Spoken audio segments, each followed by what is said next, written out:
I also I coached travel ball 1 year, and now I work with a 8 and under and a 12 and under to remind me sometimes why I do this, but I'm finding that the 8 and under and 12 and under are exactly like our college kids, so we're good to go as we go through. I picked probably a couple of different topics, and I picked base running because it has made a big difference in some things that we have done lately that has increased our offense production in terms of runs and everything else. So I just want to, I'm going to do base running, then I'm going to do defense with catching in there. So it's more of practice planning and having some different activities in your practices. But in regards to, and I'm not that savvy on all this, there we go. Our biggest thing is we had a graduate assistant or a volunteer that came to us from the University of Florida. And I figured since as a manager at Florida, he has 2 rings, we were going to listen to some of the things he was going to bring to us. And base running was one big part of it. I coach third base, he coaches first, but what we did in helping him to become a better coach, we've allowed him to kind of take over and really point out some little things, so he gets real excited about a lot of stuff. And so as we go, he really harps on a lot of the things, and we just kind of oversee as we go through it.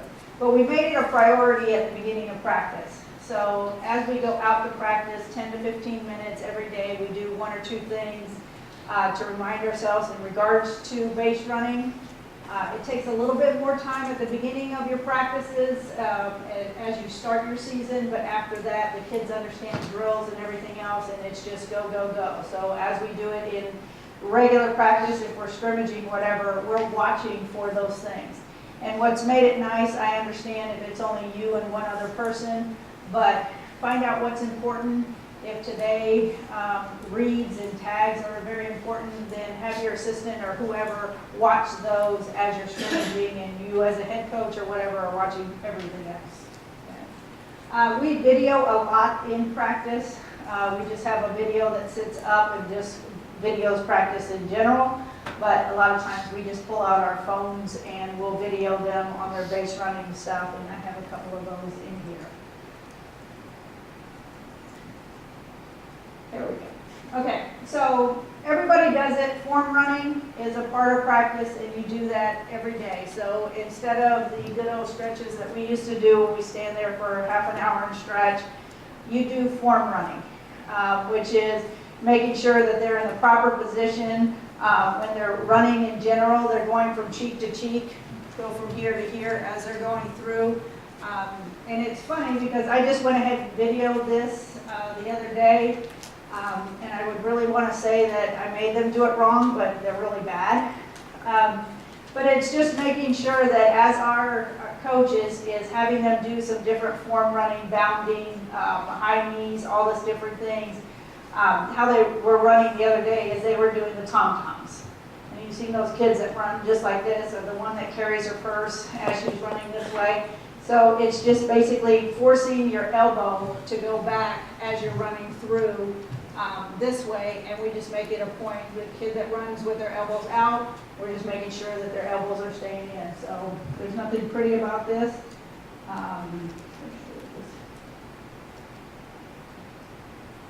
So that was supposed to be the skips. That second kid, I will be proud that is a pitcher. So it's just making sure they're doing quick skips there. There's 15 different activities that they can do, but we just want to make sure that they're in good position. The other part is your outfielders.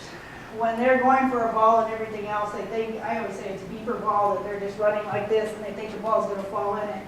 But they don't understand how to run properly with their arms and their glove on. So that kid, just force her to do all of her drills, everything that she has to do form running wise with her glove on and base running.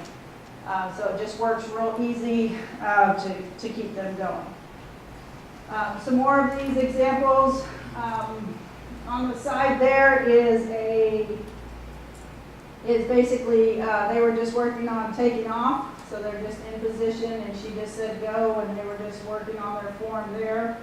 So again, just in a good position, how they drive out and really go, go, go. And then here was supposed to be bounding, and it ended up skipping, and it just ended up looking ugly. So they're all over the place. So I just want you to know that we have these problems too. So, and it's just learning how to stride. We spend probably 15 minutes a day with our strength coach to do that, and then she does all of her conditioning and that with them, so it's really not too extravagant. Okay, when we talk about leads, we want to make sure that, again, that we video, and as you know today is that answers all the questions, because we as coaches don't know anything, but if we show it to them on video, then they have the answer, so they have to see it. I've always said, when a pitcher is getting ready, if I'm doing the rocker start, so my foot's behind and I'm regular going to lead or whatever, that my arm the pitcher's arm, my back leg goes with their arm. Okay, so that as she's going back here, as she's going here, my back leg is coming forward. We were late still. Okay, so some people say that as her arm gets here, as it goes down, you should be going forward. You're still late. Okay, so what we've stressed in practice, which has made the biggest difference, is that when she's here, you're gone. Okay, so what are they? They're late usually, or they're on time as they come through. So as a pitcher, because she's going here, she's going up and around, we're trying to leave here. What happens with them, because they're lazy and whatever happens, is that once they get going, they're usually going to be on time, okay, as you go through. So just watch that, and you can watch, I'll show you a couple of videos here in a second, but you just want to make sure is that we push them to be early in practice so that they'll be on time and they can understand that, okay? So that they really can understand that as she's going down, your foot is coming off, okay? So the different leads, let's go from here. Okay. So again, a rocker start is going to be, I'm behind, my front foot is on the bag, and I'm going to be going as she's going. The 1 point, this is what all the kids want to do, and they want to turn their feet this way. They're running that way. Get your feet pointing towards where you're going, okay? So then automatically my hips are in that position. So again, I'm going to be, as she's coming up, I'm already back. As she's coming down, I'm already going forward, okay? So that's what they want to do. A baseball start, I'm going to say the base is here and I'm going that way. Because in baseball they can lead and they can get out to here like this, so off of the base, they're here, but we still want them to turn their feet a little bit, to get 1/10 of a second, a little bit quicker here. But they're just going to load up on this leg and they're going out into position. A sprinter start, I'm going to figure this thing out, sorry it's a little loud, is just basically as a sprinter would be. Make sure that my leg is not out in front, my leg is up, my foot is up underneath my body, and I'm in this good position here so that I can take off. This is the other thing they'll want to do. They'll want to do this, okay? Nobody walks like this, okay? And that's what the kids all think they're doing, but if I'm in this position, this foot is out, this arm is up, and then I'm driving to get out in position. Okay? Now you see we have get out to a safe point. Okay? So some people say when I lead at first, 3 steps. When I lead at second, 5 steps. When I'm at third, a walking lead. That's a good cue point, but I'm faster than the person in the 4-hole batter, so my safe point might be 4 or 5 steps off of first base. Okay? The safe point to our kids means the spot you can get to, and when she's getting ready to hit, that if I need to get back, I'm going to be safe to get back there. Okay? So it's just something easy that they remember. How far off can I get before I need to get back if she throws it or anything else that I need to do? Okay? So again, We're always talking about their save points off of tags, leads, everything. Okay, if they got off too far, then they understand where they were, and that's not a save point for them. Okay, and it really helps on tag ups.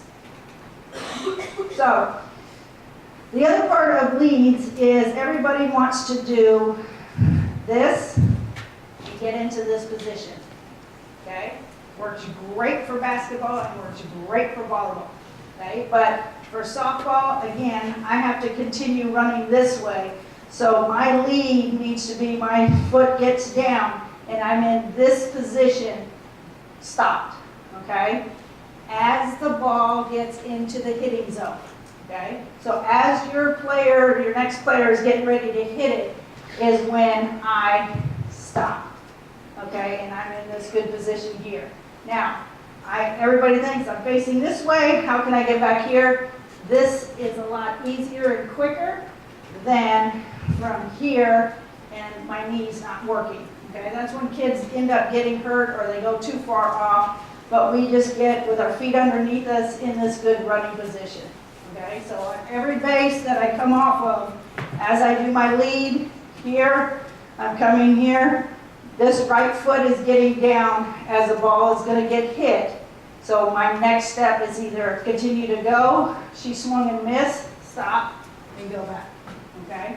So those are the positions that we try to look for as they're going, but we're not doing this. Okay? So again, that because they spend, you'll find that you'll be quicker to the next bag because they spend a lot of time doing this and then going back to this position if you want them to go. Okay? So you'll be able to see that a little bit. That make sense? Sorry, I'm out of shape. Okay. All right, so these videos are, again, from my iPhone. It was in practice. And we put 2 bases out. So one's a throwdown base, one's a regular base. And the picture is just there. So after the kids did this a couple of times, they came over, they watched their one. Were they on time? Were they not? Next kid, and then we had a couple of kids doing it at the next base. Okay,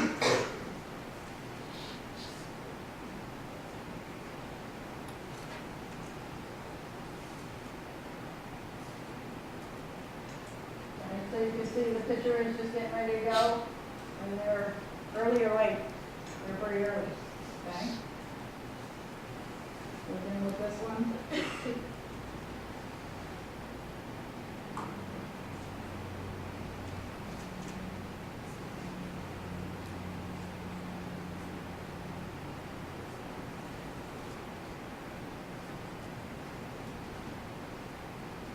So again, that's a pretty good lead that the pitcher is coming down, getting ready to release, and these guys are already on their way. So we're trying to make it be early and push them to be early. Another real simple drill is put somebody, instead of videoing, somebody's behind, and when the pitcher releases the ball, that's all you do.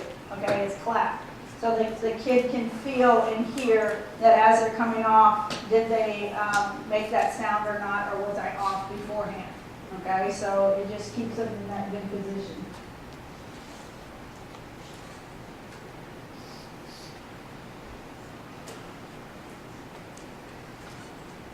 So she's going forward, they're already back, good position. All right. Now, I have this one is a bases loaded lead, and I'm going to play it 3 times, and you can watch each of the positions. So if you can tell me in terms of who's leaving early, who's leaving late, if you can kind of see this.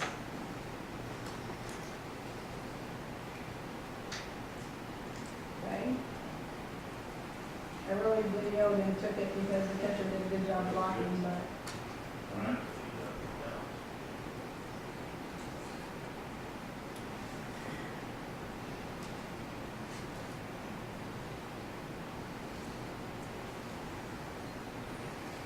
right.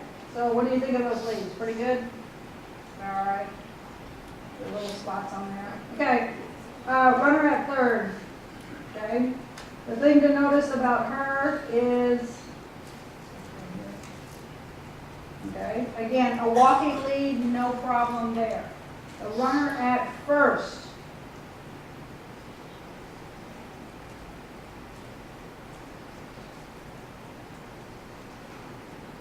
Okay, early or late? Nobody's wrong. Anybody? Anybody? Is about okay? Okay. Comes up a little bit. All right, so now let's watch the runner at second. Okay. Now, let's also remember where are the umpires at this time. Okay, that person at second is way early, but I watched it 3 or 4 times. It was just because I was watching the catcher and looked up, and then when I went through slow and I realized she was really on time for us of what we're trying to look for. Okay, getting off. Runner at first is, and especially as a trail runner, because you're not going to have an umpire there, is that you want to get off as quick as you can. For a runner at third, I'm not really sure why a lot of people do this, but as a runner at third, they go to a rocker start, okay? That puts me 60 feet away from home plate. We go to a walking lead, okay? And we go more to a sprinter start, so we're in this position because our job is not to get off as quick as we can. We're in a good position here. As she pitches it, I'm walking. As the right foot gets down, ball should be in the hitting zone, and I'm either continuing forward or heading back, okay? Now, the other part, and we didn't really talk about, but on my approach back to the base, okay? One thing we added in the past couple of years is that normally when a kid goes back in, yes, you can go closer to the third baseman, so you kind of get away. But we made sure that our kid puts their right foot on the bag and that their back faces the dugout, okay? The purpose being is that if she does throw it and it does hit me in the back, it's going to the dugout, okay? I'm not going to be lazy and be in this position here and allow it to hit me and then go right into the field to the third baseman. So we want to make sure that every time that they're going back, they're in a good position to where the ball is going to go towards the third base box. Now, yes, I would love to take the ball and throw it at them to make sure that that's happening, but use softy balls or the life flights, and you can do that a couple of times just so that they understand how they're going to get another base as they're going through. So as I approach back to the bag, I can get closer to the third baseman to kind of get in the way, but my back needs to be facing towards the dugout. So if the ball does hit me, it does go into that direction. Okay. Okay. The next thing we do is we work routes every day. Okay, and as we're doing that, it's just basically going around the bases, everything else.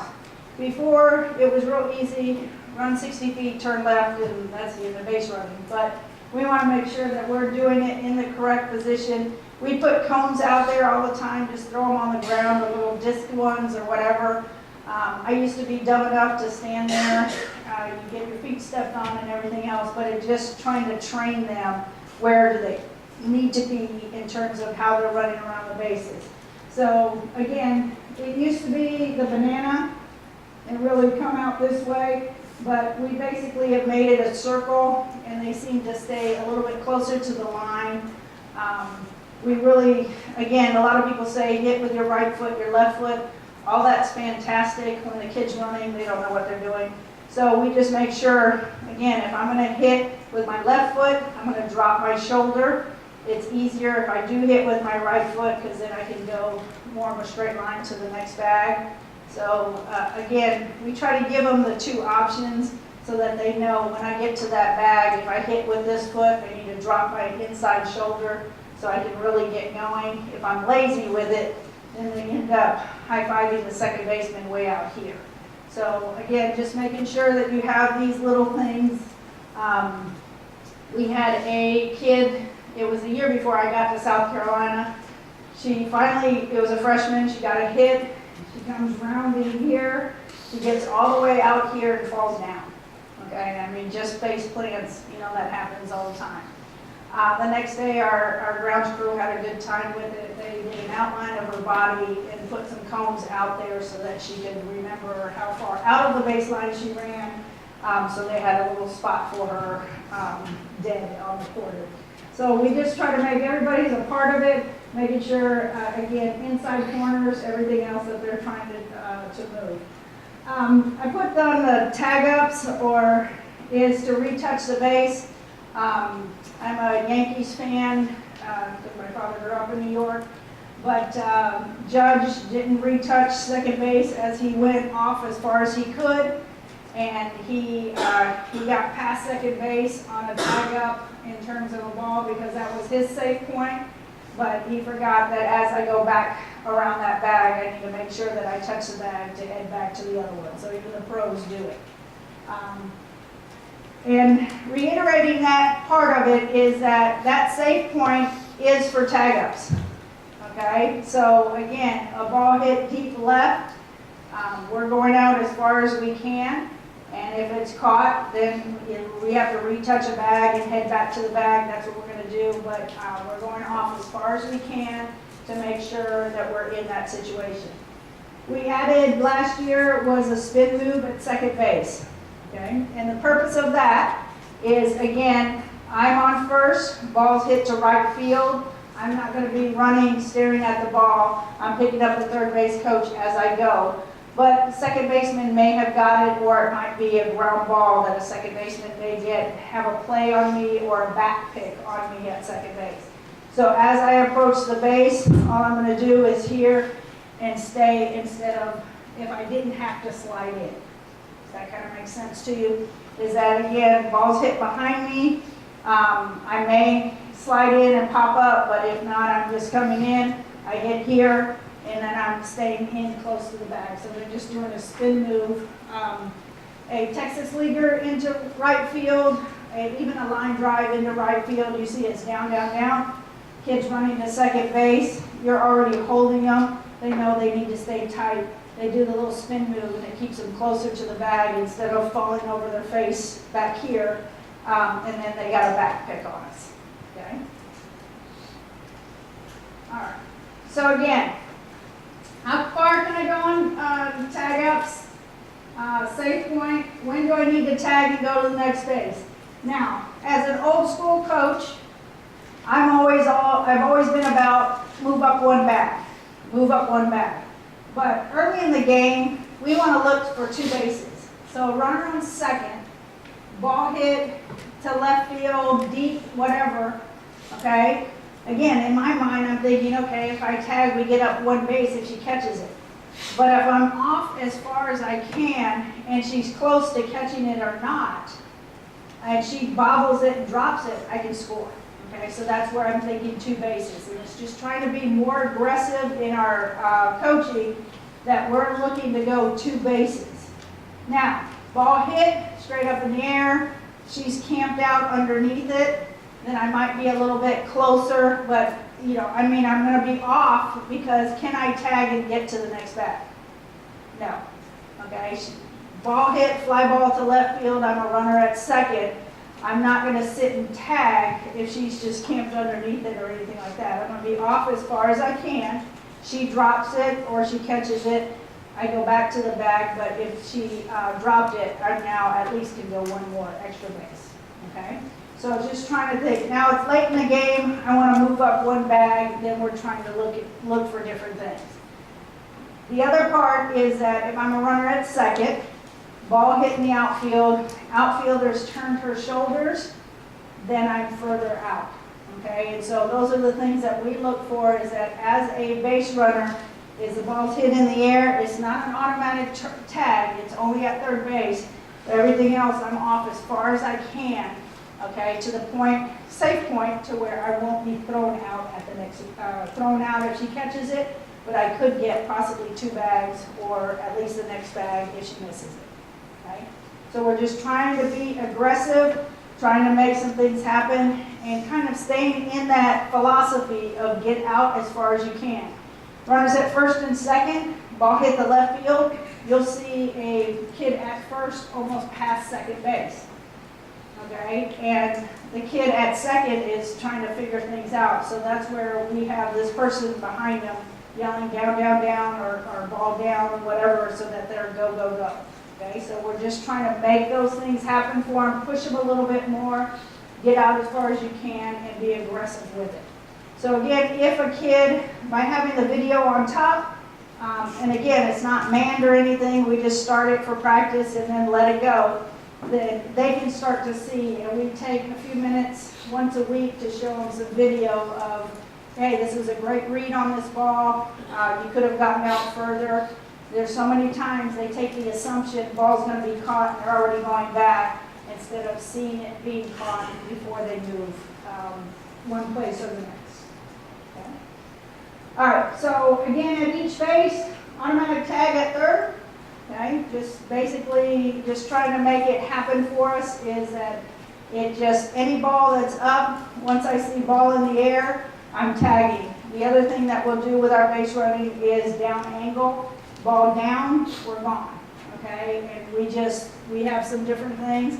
Runner at second and third, less than 2 outs, ball hit on the ground, we're gone. We're gonna force them to make a play at home, and I'll still have a runner at third. So we just kind of make that as a part of our offense is that, again, a down angle hit in that situation, we're up one base.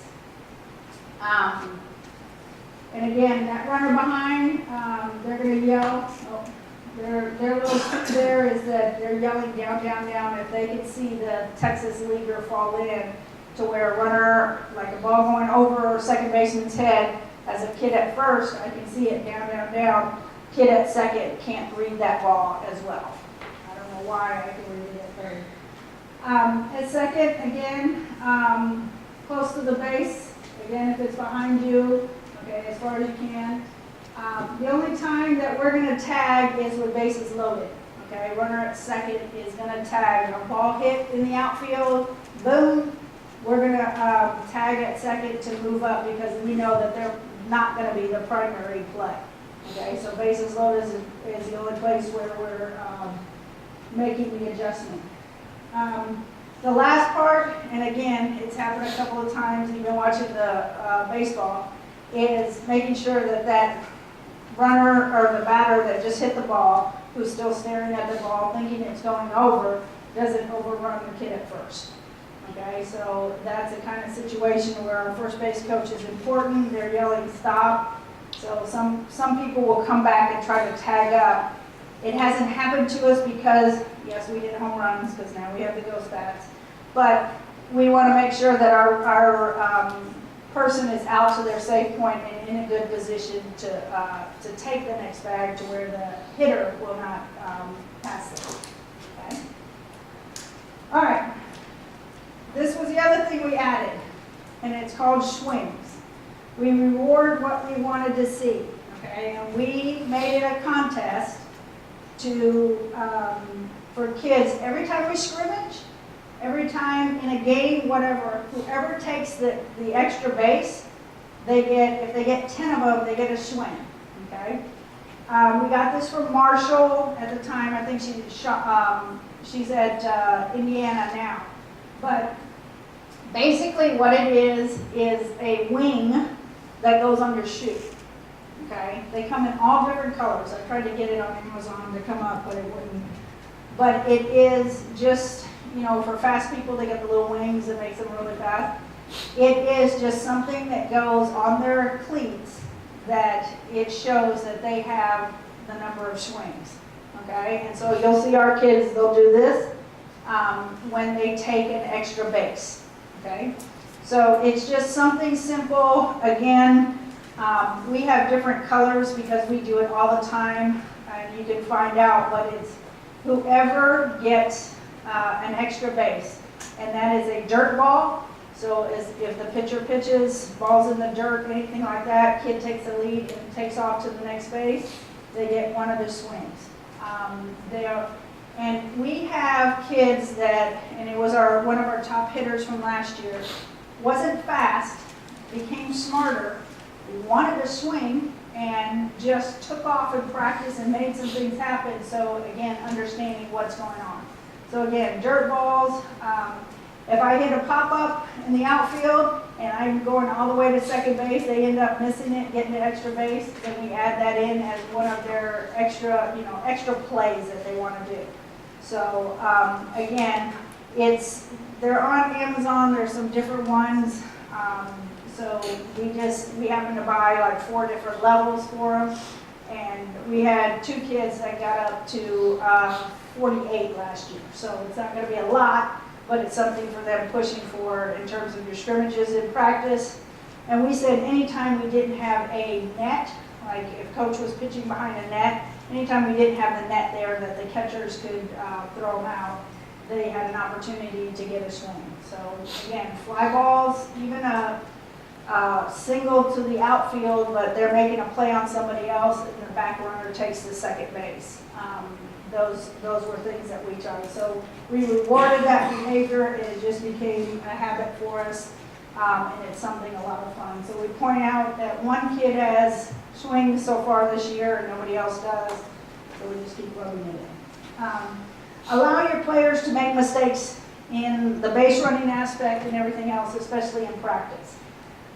Again, as a Puerto Rican, I got a hot temper, so I want to go after them, this and that when they do something, but they have to feel comfortable making those mistakes, that they're not going to get scolded for it, but we're going to have to ask them the questions. And what we've told our players, we ask them the question, what did you see, why did you go?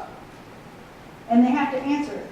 I don't know is not an answer, okay? They have to say, I saw the ball down. Okay, I saw she was playing over.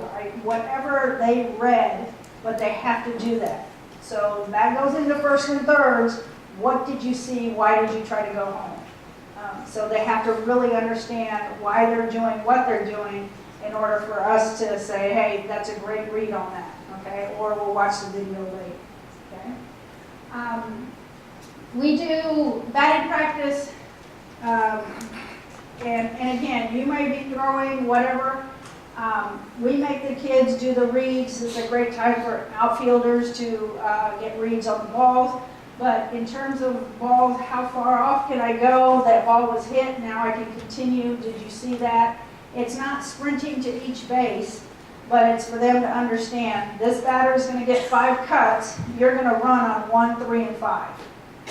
So if they come off and it was a foul ball, get back quick, whatever. But you're going to run 3 times to make sure that you can get off and get a read on something. Because that's just something you can't practice much more. But you have to stay on them because they do get lazy with and then they just want to come back. But you want them, hey, I want you to focus. You got 3 balls to focus on, make it happen, get a good read there. What did you see? How far off you were? Anything like that. We had, in a coach-controlled situation, we put our infield in there and just hit ground balls. So again, that other read of we take 2 steps to one side in order to avoid the tag, or if we see the fielder coming in hard, then we're going to take 2 steps around them. So it happens from second to third, and it happens from first to second. So we just don't want to run into a play. So we really make them work on taking 2 or 3 steps one way or the other to avoid the tag in that situation. Hits to the outfield, again, outfielders are just getting balls in a regular situation, and we want to make sure they're working all of their tag ups, and they're working, we'll put pitchers out there, so we know some balls are going to be missed, but again, how far off can I go, where I need to be, what I want to see, and that check their positioning. We'll tell them to move way back, way forward, but they have to continue to check all of those. All right. Sliding. All right. Sliding is, we have it every day in camp. We have it with our kids. I don't know how to do it because I start thinking. Okay. We just went ahead and we have slide mats, and we use those. Again, we're very fortunate. We practice every single day, 2 to 3 hours a day, so that we can do a lot of these things. I realize travel ball or even high school, you don't have them as much, but by pulling a couple of mats out, have them do a couple of slides each time, and making sure that you're doing it at least once a week, it makes it real simple for them. Head first, again, we put a base there. They'll do their head first slides, reaching out, that the only thing that a person can tag is their hands. They'll do feet first slides, hook around, all those, but they get to practice on the mat, so it's just not as hard for them. Okay, so it's just real simple. If you really don't like them, make them do it in the mud. But we'll just call for situations when we're doing our regular base running at the beginning. We'll just put the mats to the side, okay? So especially lately, because a catcher can't really block you off at home, you see a lot more of the college kids going in head first at home. I particularly still don't like it, but it's happening, but just making sure that they're safe. Body's going to one side, hand is going to reach out to hit the bag, is what they're looking at. So we put a mat down there, allow them to try it that way. So the more that they're comfortable with it, the better they're going to be in terms of their slides and everything else. And then, yeah, so we've even put a catcher there to kind of put them in that situation so they can kind of feel it. But again, it's once a week that we do the dives, and then we'll leave it out. We'll do some dives for defensively. But do not do 500 of them. Do 4 or 5, and then that's it, because that's where we end up. The bruises here, everything else hurts. So it's just one of those things. All right. So rundown situations is another thing in terms of base running, and I just took this. It has more of the defensive, what we're looking for. But in a rundown situation for our runners, we want to make sure, again, what are they looking for, okay? They basically need to know where the ball is. They need to know that if somebody's running at them, okay, and going like this, they could dance with them, all right?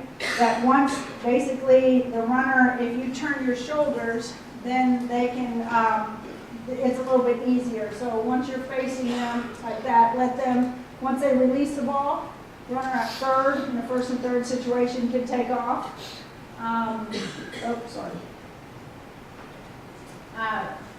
Always looking for a fielder to run into. Okay, a lot of kids will go this way, and once she releases the ball, they don't look for her to get back into her in terms of being a base runner, making sure that she can hit it. They usually stop and run around them. We want to run into them as much as we can, or look for them. Okay. The other one, I'm going to move this over and still staying a rundown long enough, or being smart about it, long enough for the trail runner to get to the next bag.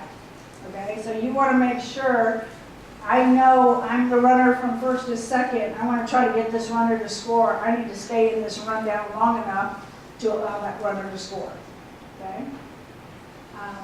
But again, this just gave you a general idea in terms of defensively where they are. And then usually a pitcher will go opposite of the middle infield. So if the rundown starts here, the pitcher's going to come here, okay, because the second baseman's going this way. Look for the pitcher. They're always standing around somewhere you can hit. Same thing down here. It's just you're always looking for that situation where you can run into that pitcher. But so the part on third, as a third base, kid on third base, is that when do I know to take off? And those are one of those questions that we ask to them. Is that if the ball is high as a throw down to second base, if there's no cutoff here, okay, the second baseman doesn't come in and there's no cutoff situation, they can take off. And then when this shortstop turns her body this way or turns her shoulder, doesn't look at you, is another time in terms of taking off. So we just try to point out those little things in terms of a first and third so that they can tell us in terms of what's going on and why they took off in those situations. Okay. So here's, again, I wish it was video that I told them to do these things, but it's pretty funny, different times of the year. But again, first and third, defensively we did okay. Everything else, but you can watch as they go through.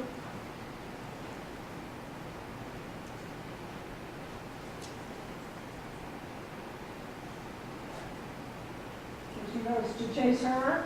Now she gets crazy, tries to go back there, and now we got second and third. Okay?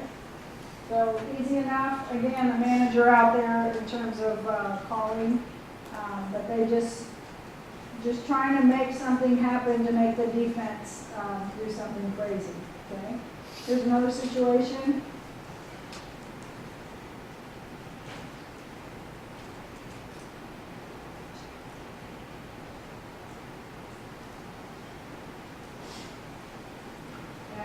So the kid at third, I will say we're the ones in the white pants, just kidding.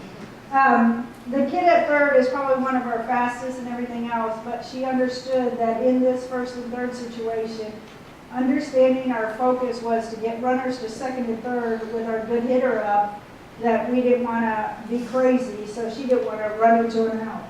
So it just happened to be that we have the steal, we're stealing second here, and then they mess up, and then it just makes something happen. And she's probably a little too close to first base, or to third base as she went through.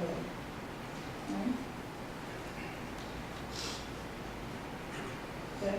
Now, in this one, it's poor base running by the trail runner, the kid at first base. So if you just kind of watch here.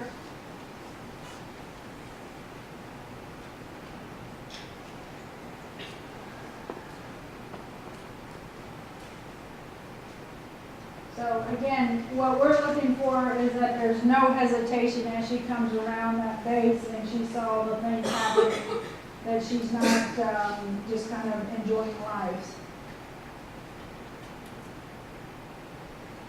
So right there, she should already be looking that she's going all the way, and she hesitated still and then took off. Okay. So again, it created another first and third, but the other thing is if our runner that hit it would have kept going, it would have been second and third again. All right. So this is a ball hit to right field, and you'll see how Duffy comes off the bag. She does a great job.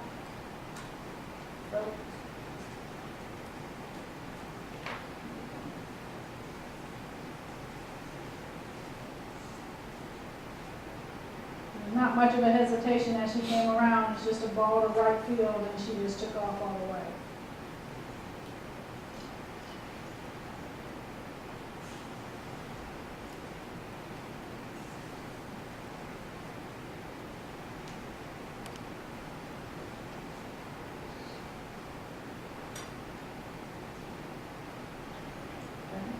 Now this is another kid, I mean this is us playing defense, but it's a kid that, again, this ended up being a dirt ball, okay, a ball low in the zone, and she was able to just take the next base.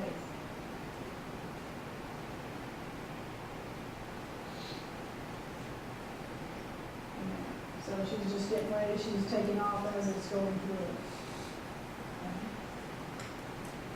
We go a little aggressive base running, making some things happen.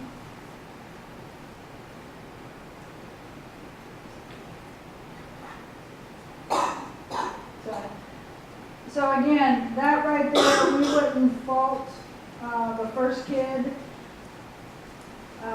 She got called out, but we wouldn't fault her in any way because she saw an open base and she went to take it. Okay, so again, we're going to reward that good behavior, everything else. That's what we want to see. She was out, so what? Okay, maybe we could have taken a couple of steps, whatever.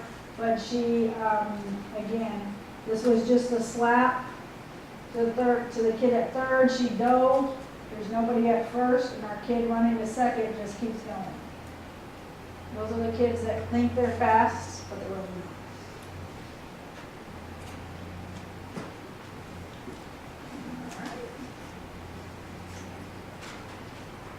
Okay, so again, the keys, and I'll give you a little break before we'll start the next one, but the keys is know where the ball is at all times, okay, and that is face where the ball is. So no matter what, as I come off, anything I'm trying to do, I'm going to face a ball hit here.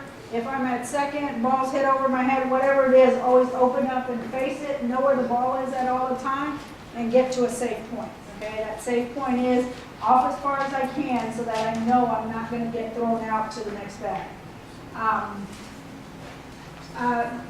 Please write my email down, and it doesn't have to be in caps. I don't know why, but this program ended up that way. I have a kind of like a week-long plan of what you can do in terms of day one, day two, that you're kind of incorporating each part of the base running. But I'm more than happy to send that to you. As I will send you some of the defensive stuff, I will be happy to email you some of the defensive stuff we'll do here in a little bit. But again, It's just make it important, okay? You want to score runs, everything else, you just got to make it important. Get excited about it, again, reward it, and you'll see how your offensive production will increase because you've made things happen on the base path, okay? Questions, comments, answers? That was a lot of information in a short period of time. Okay, so we'll take about a 10-minute break and then we'll go into defense. All right.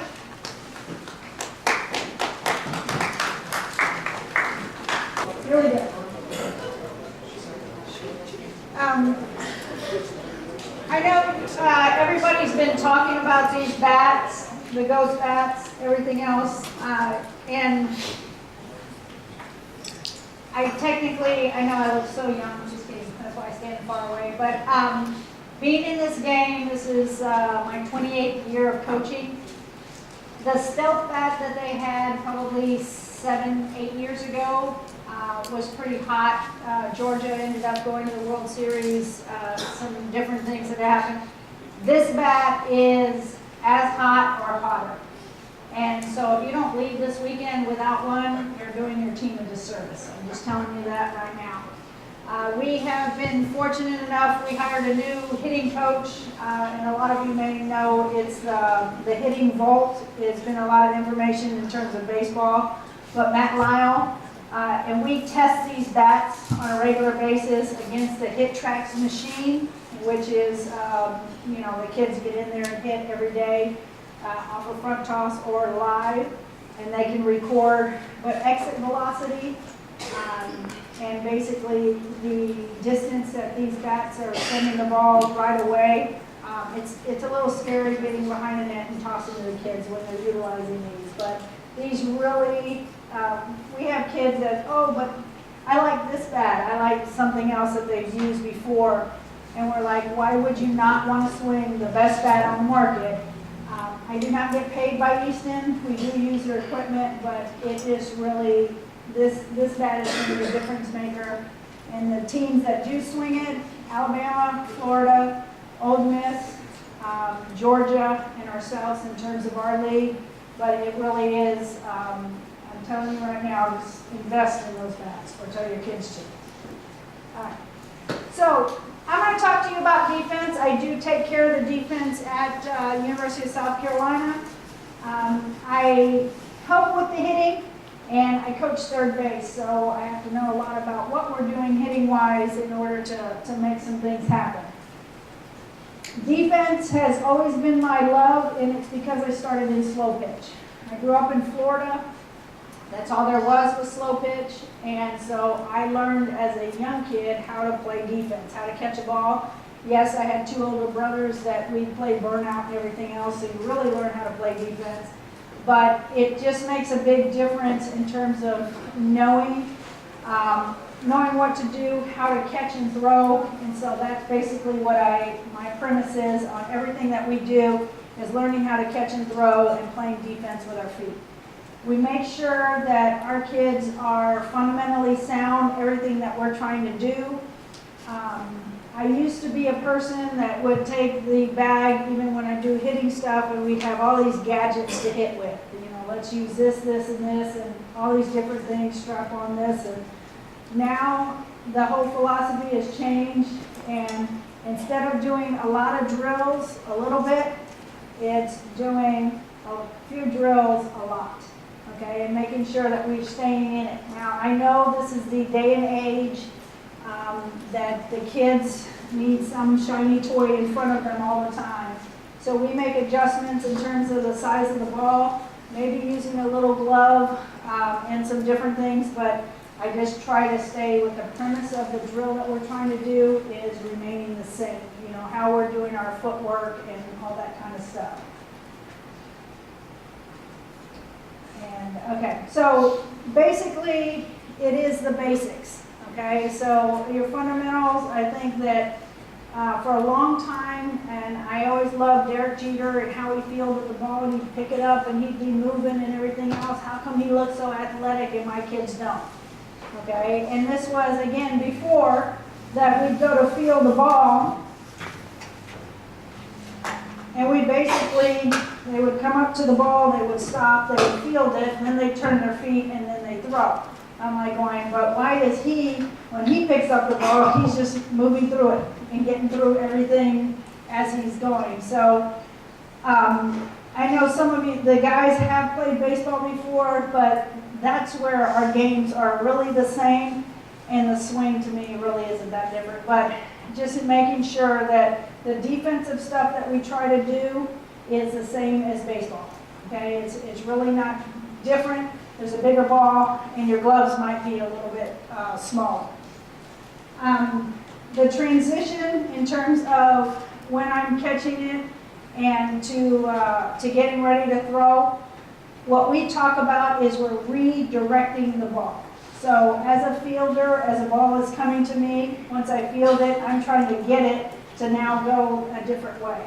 So the least amount of time it spends with me, the better off that I'm going to be. Okay, so I'm just trying to transition, and that's something that we work on a lot.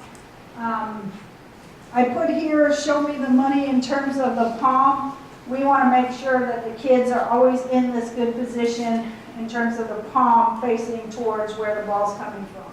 It's not this, it's not here, it's not doing all this other stuff. So everything that they're trying to do, fingers are facing down and they're showing me the palm. I just call it show me the money maker. Okay, so it's right here, everything that they're trying to do.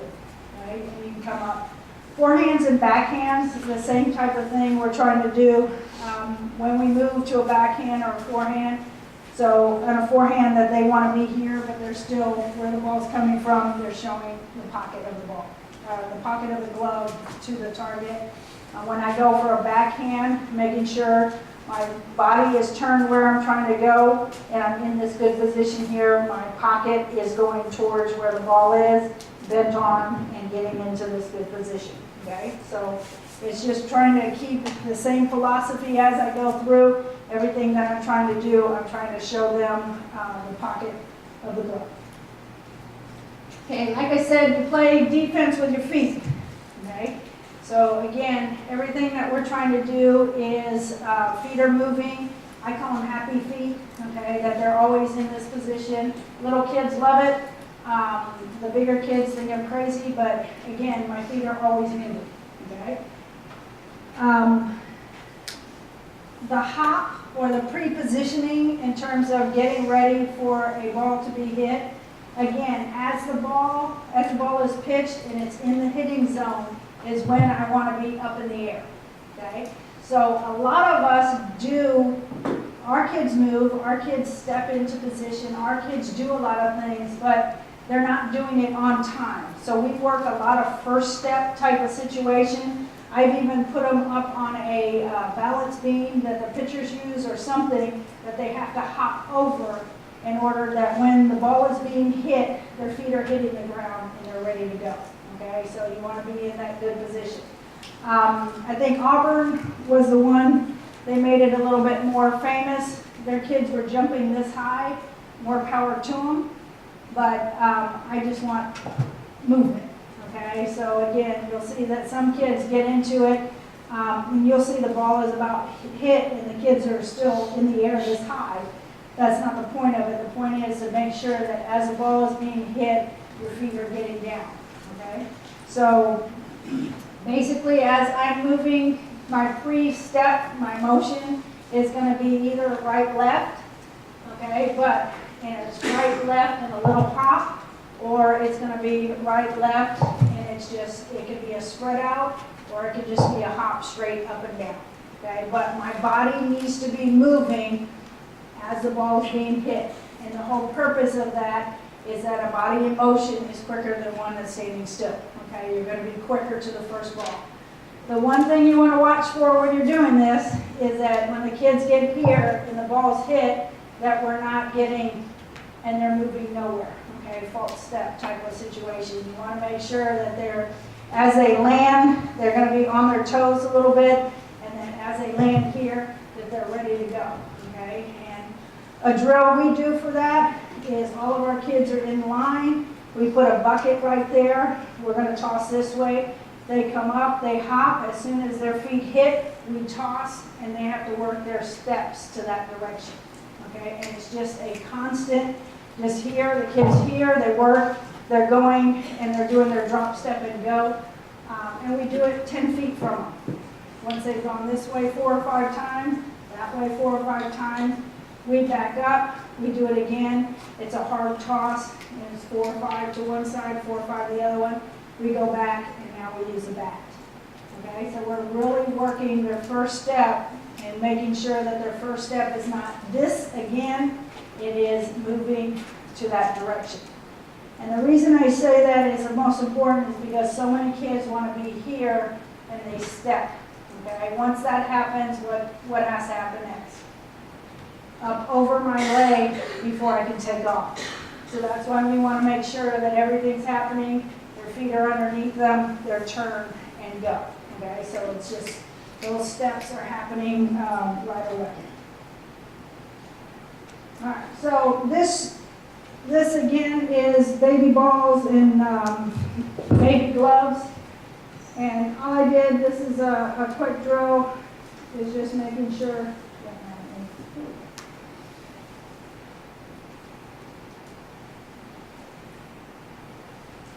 So you just see a nice easy step. She missed it. Trying to keep it real here.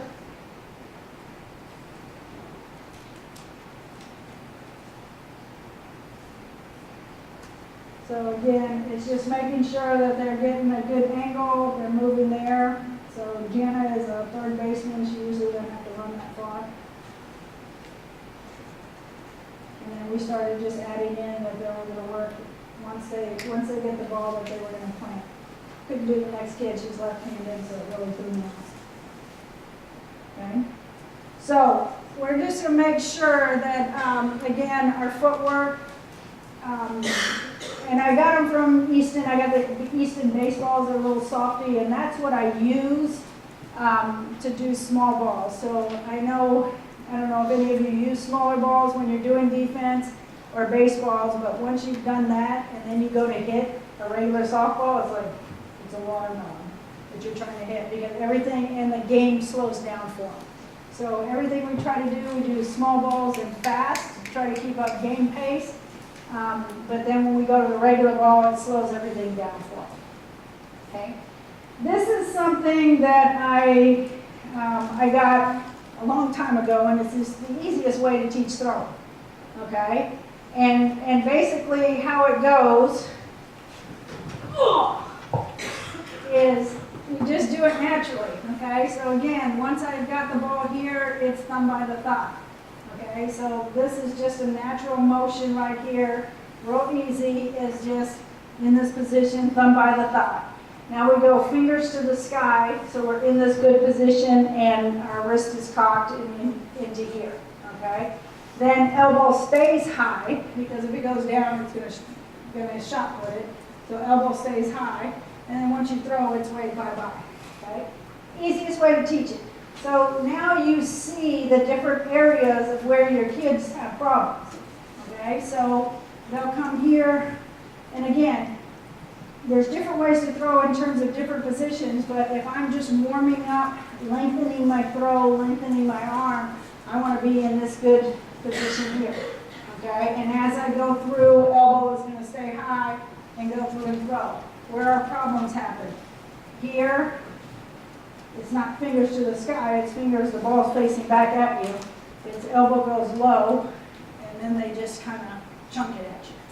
Okay, so we want to make sure that, again, through this little thing, little kids enjoy it, they get the concept, but it's just getting into that good position here and through. What happens with your glove side is thumbs go away, and you're in that good position here, and then, trying to think what this little kid said to me the other day. Oh, mitt to pit. That was the cutest thing ever. And so basically it was thumb by the thigh, fingers to the sky, and then as you're keeping elbow stays high, mitt to pit is going to happen. Okay, so it just, again, it reminds some of the kids that don't get it. Your more athletic ones roll their eyes at you. Mine roll their eyes at me all the time, but it just kind of keeps it in your reminder. What you don't want to see is glove just fall or extension of the arm. Okay, so again, it used to be, you know, I mean, we used to have this, glove arm's out, arm is out this way. But again, everything that happens is the opposite on the other side of the body, so it comes away in this good position and then through as I go through and throw. Okay, so just real simple, something easy to remember. With the throwing mechanics, arm angles are another part of it, and I have some throwing drills in there, but throwing on the run, all that kind of stuff, it is never this. And I don't get why people are like, oh, when you throw from down here, you're doing all this stuff. It really, your arm is in this angle, in this situation, to throw correctly overhanded, and then as my body bends, then that gives me the concept that my arm is in a different slot, and there are different slots to throw in. But again, if I pick it up to throw on the run, easiest way to teach throw on the run is left, pick it up, right, separate, and then as I'm going left again, I'm throwing. Okay, so again, we put a ball down that the kid just picks it up, here, separate, throw. Okay, and continue in that direction there. So we do it the ESPN plays, we just roll them, let the kids go through that, but again, they want a stutter step, they want to come in, left, right, left, okay, as they go through. I just did it at camp the other day, it was ugly. But again, arm angles, so when I'm picking it up from here, I'm really not throwing sidearm, because when I stand up, I'm pretty much in the right position to throw overhanded. So don't force a kid to, you know, teach them how to throw in every one of the slots. Don't always make it to where they're here and they're trying to get it up and over. The other things that have changed a little bit in teaching throwing is that we all thought we had to be at 12 o'clock, because that's what pitchers do, get into this position back here. You really throw from out here. Okay, so on a clock, if that's 2 o'clock or whatever, however you want to face it, it's out here. It's not over your head. So once we've kind of released our kids to get into this position and throw out here, it's a lot more comfortable for them than them trying to throw from back here. They end up going over their head and then around, okay, in terms of wasting a lot of time. So we really work on getting their hands out here. Wrist flips are one thing that we've really made sure that a lot of people that we don't teach anymore, because again, we were training them to throw, get it out in front, get it in front of your face and do this. But technically, when we go through and throw, everything we're doing is out here. Okay, so making sure that we're really putting them in the right position to throw by being out here instead of trying to get back in here and just doing this, which led them elbow down and shot put a lot more.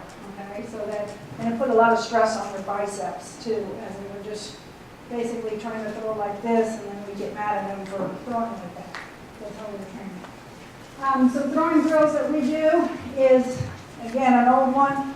Everybody's at the base. We go clockwise, we go counterclockwise. We work their footwork around the bases. They make tags. They do some different things as they go through, so it really works out well. And then we do all of their throws in terms of flips. So we make them do backhand flips as partners, tosses forward. But again, they're throwing it all with their legs. So we never stand here and just do this. We're going to make sure that we feel the ball in front of us, lead with our elbow in there. If we're doing a squeeze play, again, we're here and we continue towards the target. Okay. So the throwing drills, and again, I added them this year. I was talking to some coaches, and you know, you guys teach them how to throw. We just kind of pick who we want, and can we change some things? Not really, because we're only with them for 4 years, so you have them for a lot longer that teaching them how to throw. But some drills I added in this year, and I got it from a baseball guy, that just the figure 8. Okay, and the first time I teach it, our kids do it, this is how they did it. And I was like going, no, the point is, point this shoulder to your target, this shoulder, and then as I come here, I'm in this good position and throw. Because I always hated it that they just stood here and they went like this and threw. Okay, because that wasn't the proper position we ever were in. So I just make them do this a couple of times, and then they're in this good position here. Again, my knees can go into that position and throw. Again, we do it 4 times. We're not doing it a lot, but we do it to really make sure that I'm utilizing my body and getting into a good athletic position. The boxer drill, I do have a little video of it, but it's, a boxer is like this. So what we do is weight is forward, weight is back, forward, and when I go back, I'm going to separate and then step it up. Okay, so the first time they do it, we got that. So you want to make sure knees are in front and that they can really feel their weight transfer back and forward so that when they get here and they go through and make their throw. Throwing like a baseball pitcher, okay, and again, getting into a good position and here, making sure that they really stride out and feel that. We make them do it at 60 to 90 feet so that they can really feel the lengthening and how they have to utilize their body a little bit more. Again, we just do 4 or 5 throws at that distance and then you continue on. I don't know how many of you have the Jaeger bands, and it's we've got one for every kid. You can just have it, but it's an entire program, and it's I think it's jaegerbands.com is the whole thing, but it's basically, or you can get the surgical tubing at the store. But it's just making sure you go through the exercises to strengthen. And we started this probably about 3 years ago, and it was after I coached in the Pro League for 1 year, and I'm just sitting there watching Monica Abbott and just going, you're unbelievable how you've gotten better, how are you stronger, how are you throwing harder than you did before? And she said she does the Jaeger bands and she does a throwing program, and they have one themselves where you're doing the stretches, you're doing the lengthening, and she does a long toss for pitchers, which is fantastic. But again, if she can at 28 to 32 get better in terms of that, then we're going to do it now to make sure that our kids are, no injuries in terms of lengthening their muscles and everything else. Just the first part of warming up is palms here, 7, okay, and they end up and you're doing circles, but you're doing it from your shoulders. You're just warming up your shoulders to do the bands, to throw, okay, and that's probably more warm up than our kids do in a general day. But again, palms down, doing the same type of thing, but you're just trying to really warm up your shoulders, warm up your muscles before you get going. And that's something simple enough that the kids can do before they even start their stretches. But they're leading with their shoulders to do the stretches and the warm up, and not you get these kids. Okay, a little crazy. All right. All right. So this was a transfer drill.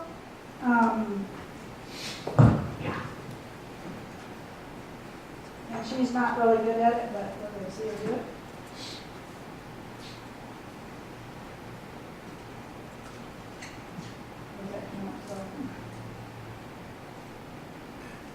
That's an outfielder catcher, and this is a catcher also.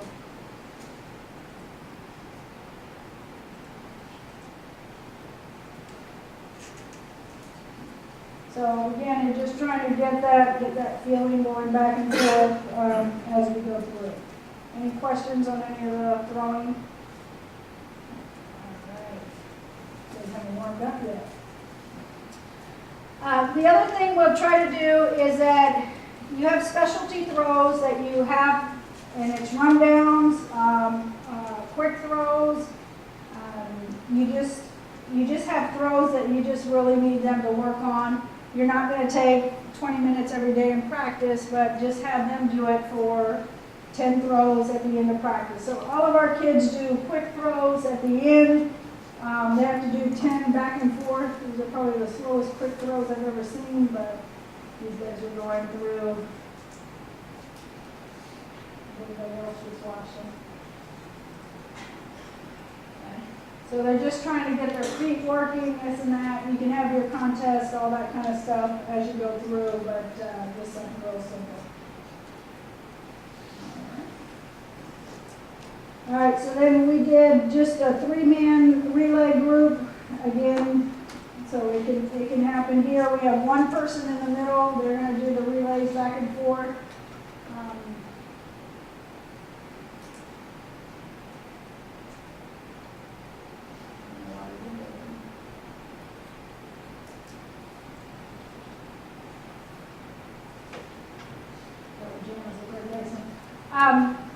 The other part we do is that same type of thing, but after I've been throwing back and forth with my partner, all I'm going to do is, as they throw to me, I catch, I turn, I fake throw, I come back, and now I throw back here. So I can always work on that footwork of what we're trying to do. The other thing we do with this is that we make them move so that they have to move into their relay. So, you know, it's a perfect world if we're all standing in the line and everything happens this way. But we make sure that they have to, again, throwing foot is going to be out front. Okay. So throwing foot is out front. So again, what happens? Ball gets thrown over here, and the kids all want to do this. Okay, so then I'm sitting here, I'm going, ball's thrown there, what do you need to do? And catch it here. Okay, so it's something as simple as that if they're already turned in this direction, ready to catch and turn and throw, ball thrown over here, if they keep their feet moving, then they can always get on that side of the ball, but they have to practice that, okay, and get that a little bit more. Next part is just drills, okay? So we have a set of everyday drills that we just kind of do. This last one here is called Chatterbox. I got it from Fullerton, the coach there. And it's just, instead of doing partner drills, we do it in groups of 4. So all the drills that we normally do, short hops, backhand flips, all that kind of stuff, we do it in a little square. We do it one person, so these 2 little squares, I tried videoing it, it really doesn't come out well. But these are 4 kids here, those are 4 kids, and we got one that's right in the middle of this. So you just keep talking to each other as you're doing drills, going around, they're kind of close together, and they enjoy it. So again, you'll have to have your list of short hops, backhand flips, tags, whatever it may be as they go through, and they're just working on talking. So we just call it the chatterbox. But all of these drills, we just pick a couple of them each day that they're going to do, they know. And again, for your practice, you could do it in 3s, 4s, 5s. But we just put like positions together because we only have 1 or 2 kids at each position. So it just works out real well. Right? So basically, like I said, is that these are the things that they work on. So with this sheet that we mark off, we've done short hops, forehands, backhands. We work double plays and double play feeds every day because I keep telling them that we're going to turn the most double plays in the country. Hasn't happened yet, but I'm going to keep saying it. Just like I keep saying I'm going to win the lottery, but it just hasn't happened. We work squeezes for our corners. We work pop-ups to where the fence is, find the fence. We have a person that stands right next to the fence, throws it up so that that ball comes down right at the fence, so they have to work on catching it or finding it and going through. So when we go to play somewhere, these are the things that we do at their field so that we make it our home. Okay, so we find out where the fence is, how things move, how the field feels, if it feels larger or smaller than our field, any of that kind of stuff. So all of this can be going on at the same time. So we always tell our kids, you know, we're saying everyday drills. This is basically what they're going to do. So then you always get the pictures. What do I do? So they work with the catchers. We just start doing drills where they start coming together.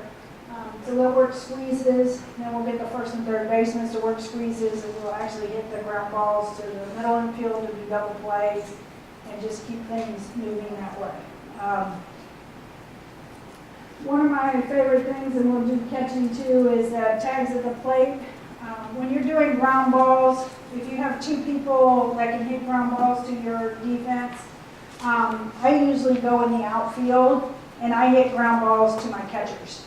So that's the throw that they would get, the bouncing throw to make a tag at home. So they still get ground balls, or you can put them at first and third, and they can work on catching and tagging, or they can work on picks, anything that you want. But we just don't segregate our kids a little bit. We try to make them get in there and do something. So if you want a good laugh, put the pitchers in there. And I say that more probably because your pitchers are good athletes. When they get to us, something happens. So again, if you want this, I'm happy to email you this list of things, but again, do it with partners and everything else, but this is a part of our just fundamentals, first 10, 15 minutes of practice. Another drill is called in and out, and for most of you baseball guys, it's probably basically a pregame. It's a 7-minute drill. We got it from Texas Tech. One of our former players was an assistant coach there. He gave us a whole thing, and it's, ball hit to, and I'll show you all the things on here, it's a lot, but it's basically ball hit to left, they're throwing to second base, ball hit to center, everybody throws a second, everybody throws a third, then they get, different types of hits, then we do infield stuff. So it's a lot of stuff going on, but what Texas Tech used it for was every day prior to their starting their scrimmages, because they scrimmaged a lot, I guess, during that time, they would do this so that they made sure all of their kids got all that they needed in terms of in and out. They threw to each base, all their outfield, and then infield did all the plays that they needed to. I am a crazy defensive person, so to me that's a warm-up. I want to do 15 reps of everything, so it just made, so we do it sometimes, the kids enjoy it, it's a high intensity type of thing. So like I said, this is how it is kind of written out, and again I have the sheet that has it completely written out for you, but left field plays the ball, goes to 2, second baseman puts a tag, shuffles their feet and throws to third base. Okay, so it's just, everybody's doing something, everybody's going through, same type of thing. Trash the ball just means put it in the bucket.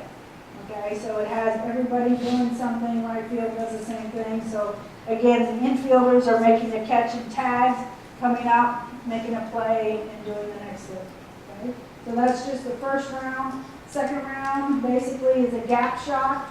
So they're working on hitting the cuts, okay, as they go through. And again, going to second, they kind of go through, and then first baseman just putting the ball into the, really it's easier if you email me, I'll just send you the whole thing. And then the third round again for the outfield was making sure that they are making their tags, everything else, where they're throwing, nice and easy. Okay.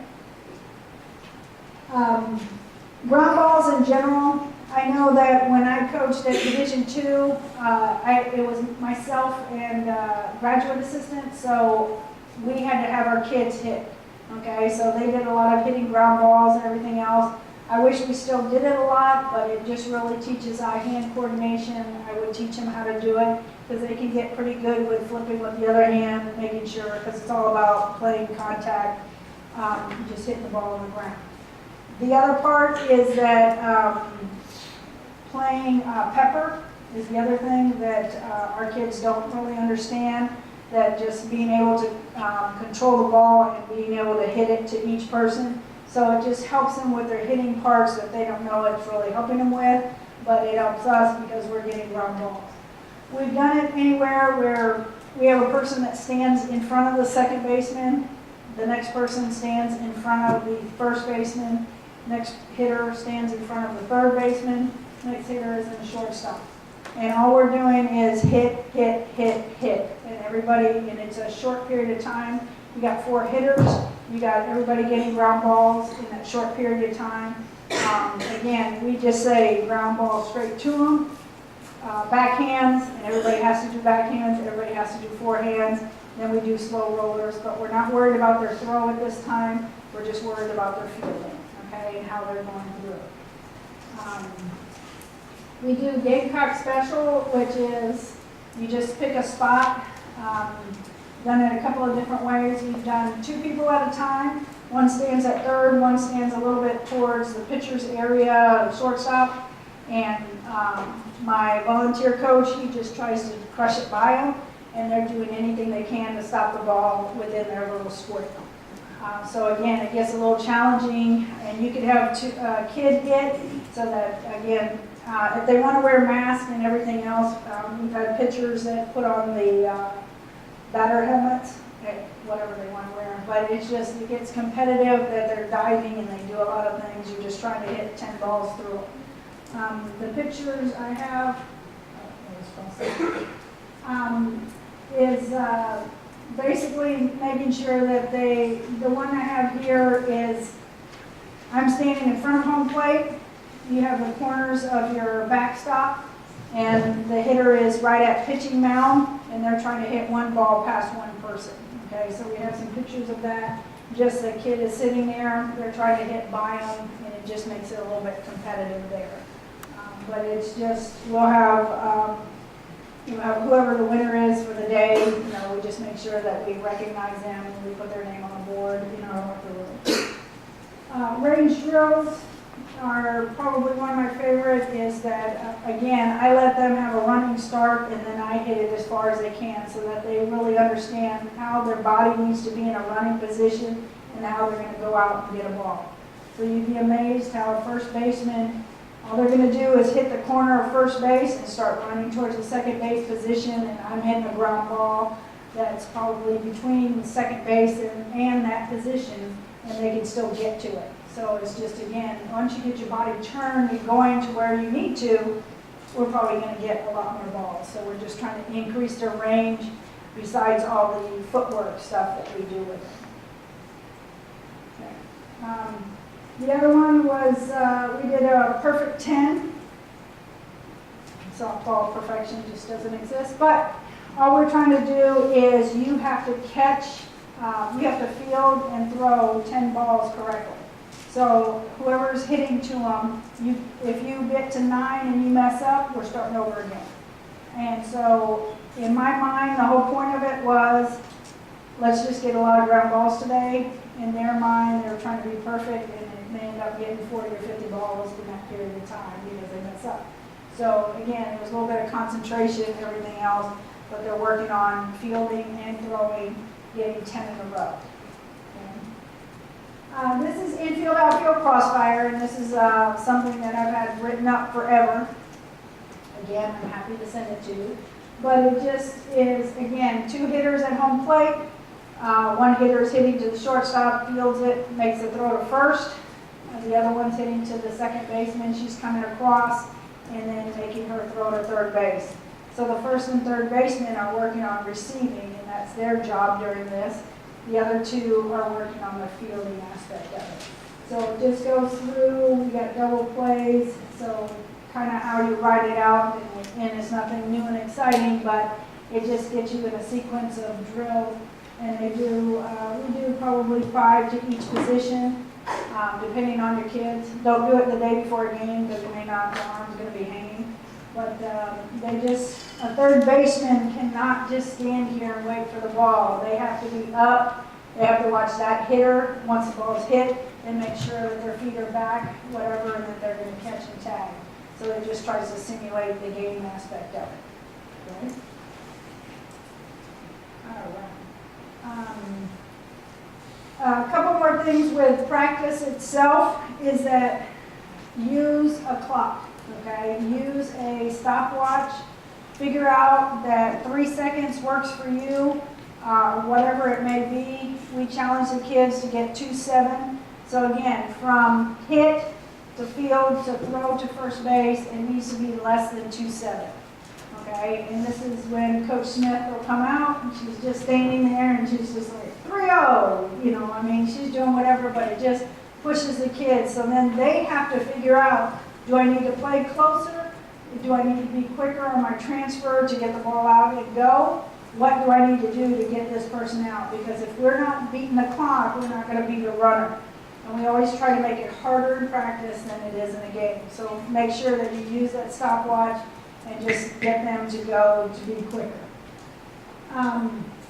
Our team defense, we do situations with runners, and my favorite is to do situations without runners. And the reason being is that you then have to imagine the game in your head, which they don't do. So the other part of a clock is that we will sit there. So for my catchers, it's how do they know to throw to third base or go to second? You know, so I get a freshman and I'm like, okay, how long did it take for that ball to get to the fence or not? So you have to teach them to time the game within their head. So you, as coaches, do a great job of it at third base because you know when can I pull a kid to third or when do I have to stop them at second. It's an internal clock that's happening for you. But to teach our catchers and everybody to call out where it is that boom, ball hit, what do they want to yell? 3, 3, 3, 3, 3. And you're like, wait, she hadn't even got the first and you're yelling 3. You've got to let the game happen, okay? And that's where you love that catchers talk, but you want to happen, the game to happen for them. So boom, ball's hit, and all they're doing is 1, 2, 3, and they're counting. And where that runner is at the time that our fielder gets the ball, then they can call out where the ball needs to go.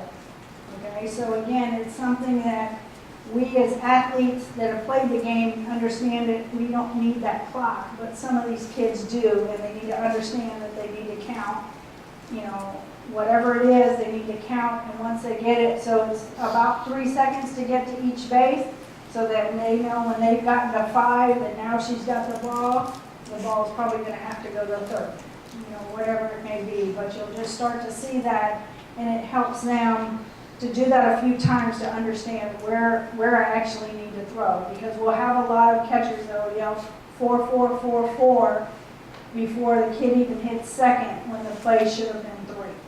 Okay, so you have to read with that time.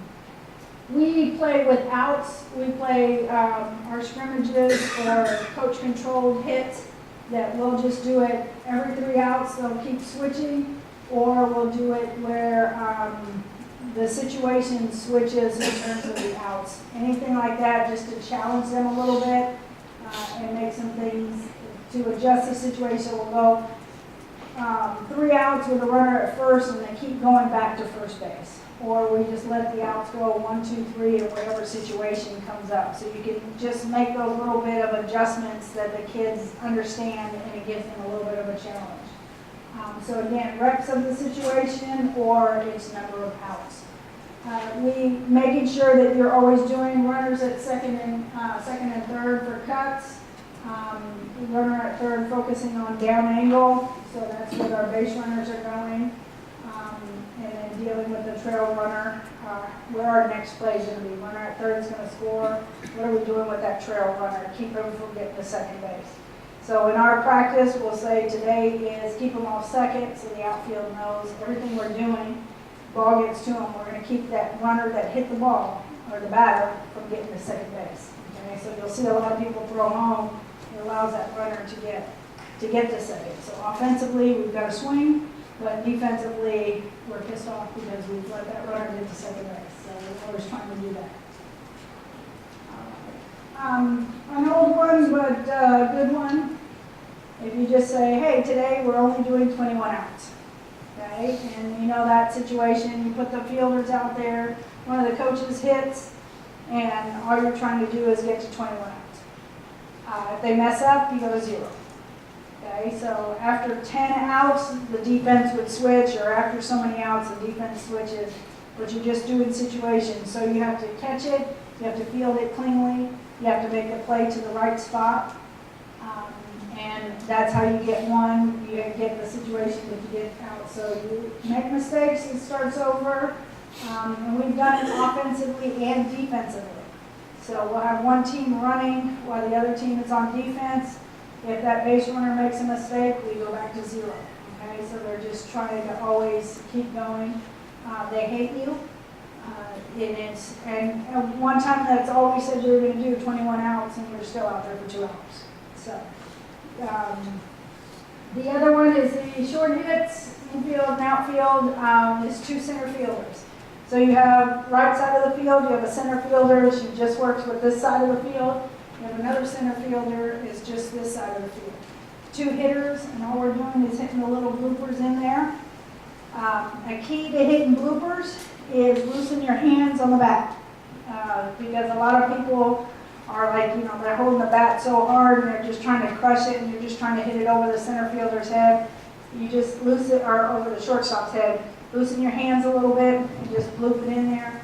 They just fall in there. Texas leaguers, again, they got to work on communication all through there. Okay, so. All right. Any questions with defense aspects of it? New things? You want to tell me one? Fun one? Or I put you people to sleep? No, it's a lot of information in a short period of time. All right, so I just wanted to do a little bit in terms of catchers, and I work with our catchers. Our pitching coach, she laughs all the time because I go, well, was she doing this during bullpen? I don't know, I don't pay attention to them. So you only pay attention to them when something's not going right with the pitchers. And so we want to make sure our catchers are working all the time. I just threw them out there in camp this past weekend, but it's just making sure that when they are doing their bullpen, that is when they get bad habits. Okay, so they get very bad habits in bullpens as they go through because nobody's watching them, and they're just kind of goofing off. So again, 4 different ones. Our first catcher here actually has some ankle problems. Next 2 kids were walk-ons for us, and then the third kid is one of our catchers from last year. But what I'm saying is that in my bullpen, what the pitchers are sitting there, they talk about everything. Okay, they've talked about the weather and all this other stuff, how they're doing, where they're going tonight. But with the catchers, that they sit here, they catch, they fall to their knees, and they throw like this.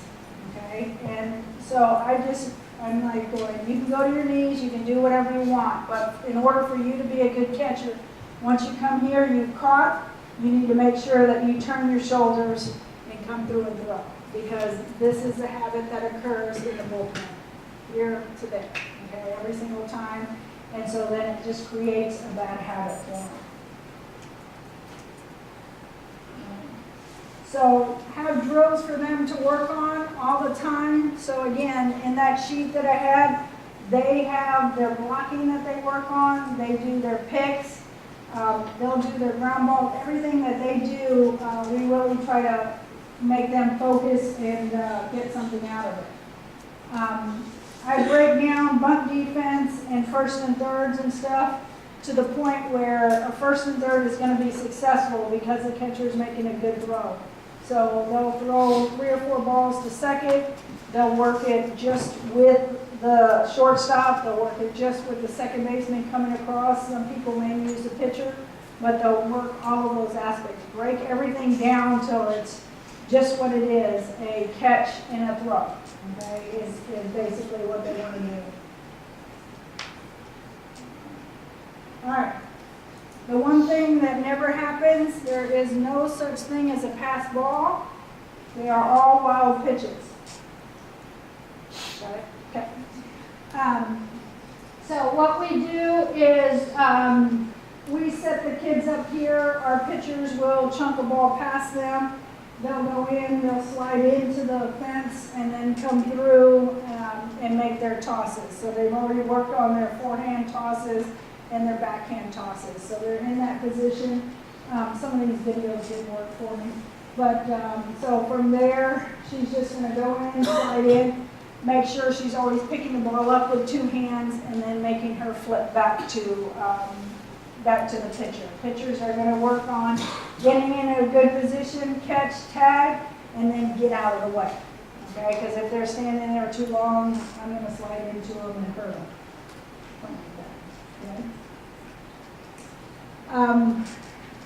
Receiving and basically giving signals. Okay, this is my favorite thing. I know that there's new catching styles and everything else. I say a loud catcher is one that draws attention to herself.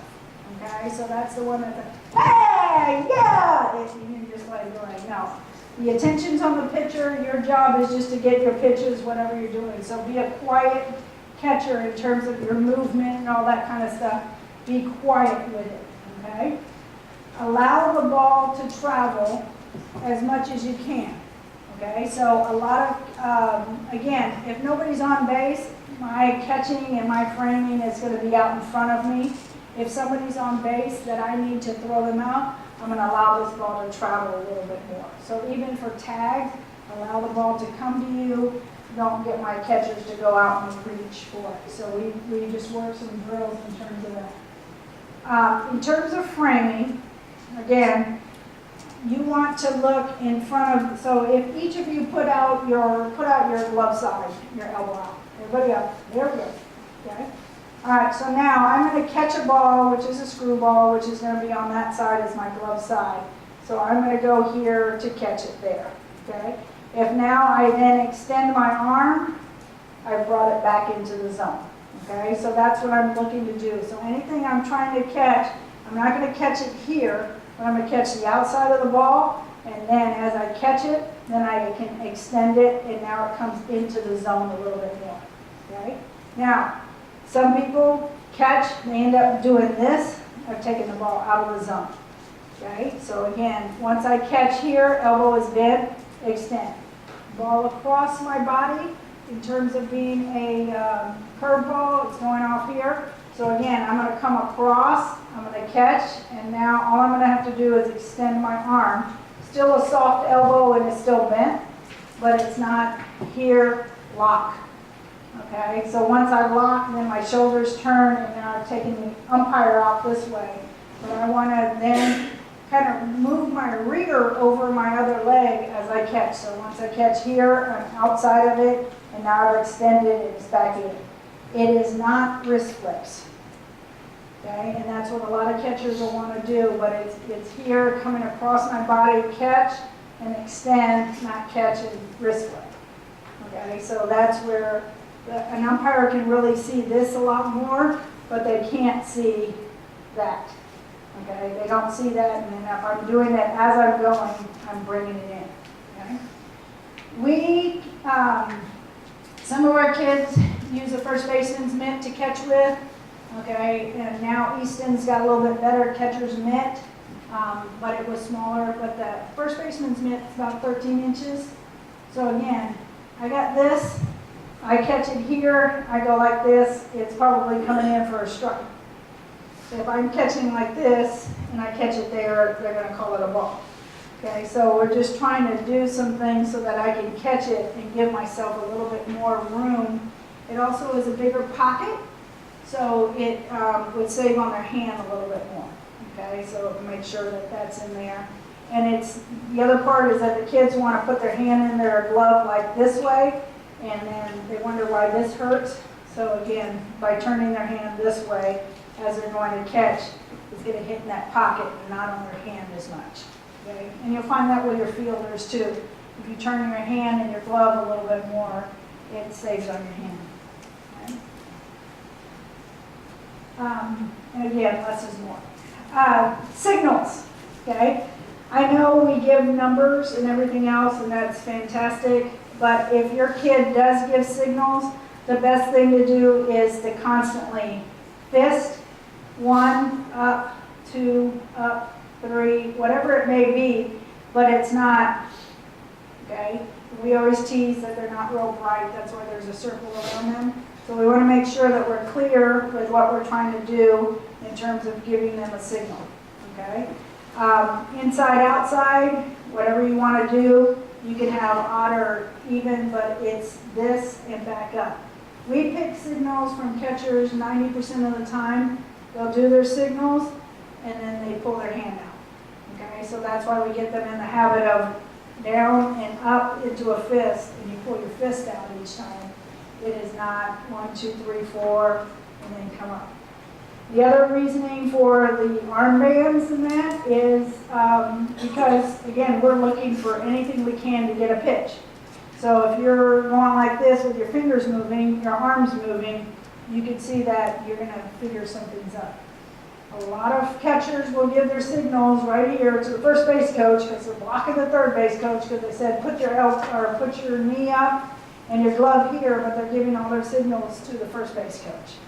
Okay, so again, a lot of catchers will give all that, but if you're going to give us all the way and we're going to know which side you're pitching to give us an advantage, that's what we're going to take from.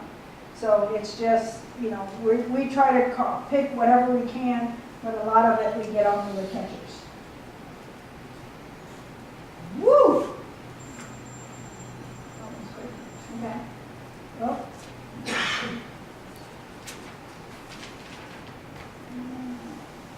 Oh, sorry. Got a spider web going there. There we go. Just want to see if you guys are awake. Picking up patterns, keeps going by that one, sorry. Picking up patterns, this was the best way to show. You basically, you're going to have zones 1, 2, and 3. So when you come here, as you look through, you can call this 1, 2, and 3, or it could be 1 is on the plate, 2 is the middle, 3 is the outside. So you figure out your zones, but the areas there is figure out how a pitcher is pitching to you. So catchers need to pick that up and make sure that, again, my patterns for calling pitches aren't going to be too crazy. And I'm just trying to figure out what those zones are, and that's where my pitchers are trying to throw to. Okay, so just give you a little bit of an idea there.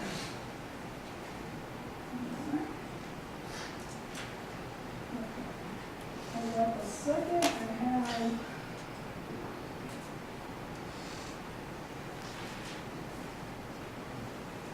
Do you have any questions on catching? Defense? Okay. Yes, sir. You called yourself old school and you said you've been coaching for 28 years, so and I'm in the same boat. Have you went to the wristbands, or did you go to school like me, just going to fight and not get to it? No, we have gone to the wristbands, and I'll tell you what, is that we are creatures of habit, so the numbers and the things that we give, we're always trying to pick it. You know, the other coaches and everything else. We went to the numbers, and you still have to be smart with the numbers because you, again, you make sure you don't call the same ones, you don't use the same cards as you go through, but you're still going to have a pattern that you call with because we're on video and everything so much in terms of our college game. Everybody knows everything about us. We finally, this year is going to be the first year that all of our preseason is not on TV. They made it such a big deal. They put us on TV all the time, and I'm like, why? Everybody knows everything about us without even seeing us live, because they video, they sit there, they pattern everything that we do, so that gives them an advantage. But I like the number system, and we do it on the field too. I thought I would hate it, but you still have to understand that as a coach on the field, even giving numbers in a butt situation, you can't get, 1, 2, 3. Okay, here we go, and Susie's going to bunt. I have to sit there and I have to move because they were picking up what we were doing according to where I was on the field. So it's just, you really have to look for, we played, and the reason we really went to the Cards, we played LSU, it was probably 5 years ago. And their runner, this is how their runner at first base was. They, a normal runner at first base would be like this. Their runner just went like this, looked into our catcher, and went 3, 2, 1.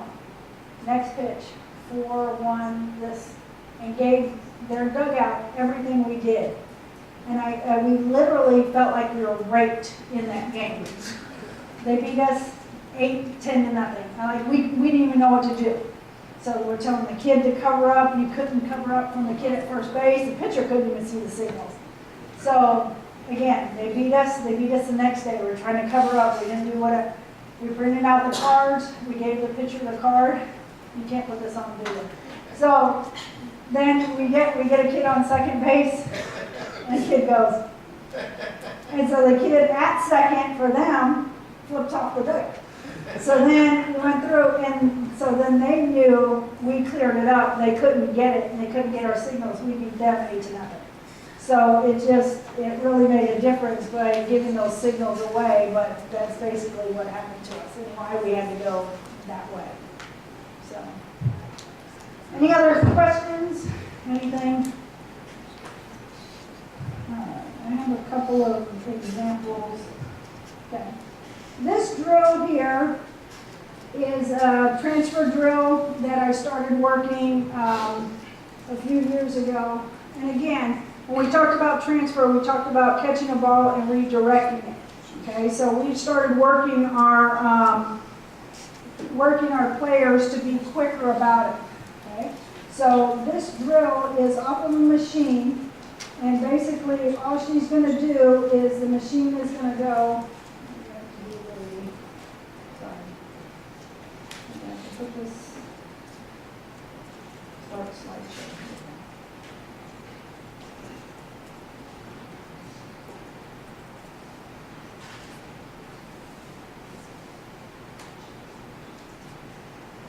Why won't it go?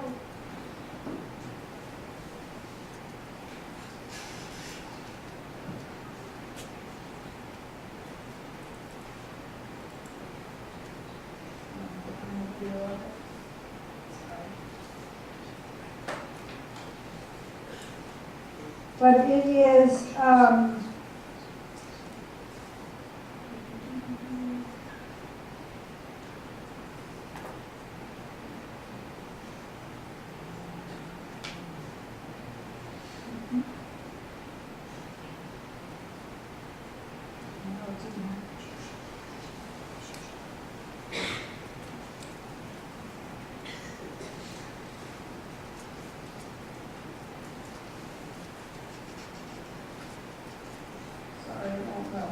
anyway, okay, so basically how this is set up is that I am standing here and I'm ready to go. All I'm going to do is catch, turn, get rid of it.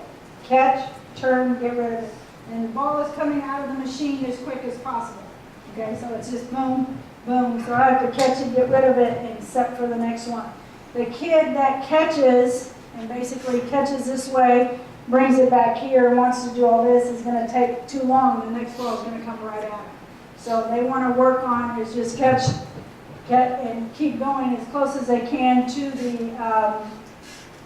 the machine, towards the machine. Okay. Same way is the faster my arm works, the faster the ball is going to go out of my hand. Everything that I'm trying to do. So by putting the kids in a throwing position already and just tossing the ball to them, so I catch, turn, throw as quick as I can, and just keep them going that way, they start to realize their arm needs to be a little bit quicker as they go through. I get a lot of questions about throwing from your knees. Throwing from your knees is great as long as you don't catch, come back around, stand up this way, and then try to throw. Okay? And they need to make sure that when they catch to throw from their knees, one knee goes down, the other knee goes down, and it's as quick as they can. Okay? So it's all about timing. Same thing goes for blocking. Do I block going forward, or do I replace my knees and go backwards? You want to make sure whatever gets you there the quickest. Okay? Whatever gets you there the quickest. So I'm in that position there. Knees go down as quick as possible, and I'm in it. I follow my glove as I go through to block. Okay, anything I'm trying to do. Don't do 700 blocks. Again, we do 5 to each direction, everything else, and just make sure that we do a couple of them every day. I had a kid say her knees were bruised. I was like, what's going on? And it was because somebody threw her like 50, 60 balls, and that's what's gonna happen. As you get older, it just doesn't work that way, okay? The last thing I'm gonna talk about is just the actual receiving, and if you've heard about glove in motion, okay? A lot of people say that when you're receiving, glove is up, and they're here like this, and all they're gonna do is there and catch, okay? The same thing we talked about with defense, everything we're trying to do, everybody's moving, feet are moving, we're gonna do this, and have a glove that's gonna be in motion and come up to catch the ball, okay? And that's gonna work on coming up to catch the ball every time that we try to do something, as opposed to catching it and pulling it out of the zone as we go through. So that slide messed up. But it's just getting yourself in a good position. When your pitcher actually goes like this and splits, their head goes down, they come off of the target. That's when your catcher is going to go down. And then as the ball is being pitched, they're already ready for the block position. So if the ball goes where it's supposed to, I'm already going to come here and I'm going to come up to catch it. Okay, and we're coming up to catch it. And now once I do, and if I have to throw, fingers up, okay, everything that I'm trying to do. So those are the points that we just try to make sure, and we do, really all of the stuff we do in the first 30 minutes of practice, that we just try to keep them sharp with these things, and then we go into our full team practice, team defense type of thing, okay? So again, some of the things might be a little bit different. Tags at the plate, all that kind of stuff. It's, again, we just do it 4 or 5 times each day so that they really stay in that good position, to get into that good position for tags and stuff. So I appreciate you guys having me. I know it's a lot of information. I am, again, more than happy to, if you email me, I will send you anything that you want. And then tonight I will be up there, so you can ask any questions. I'm really not that scary, but just talk about whatever. More than happy to have that conversation. So again, thank you.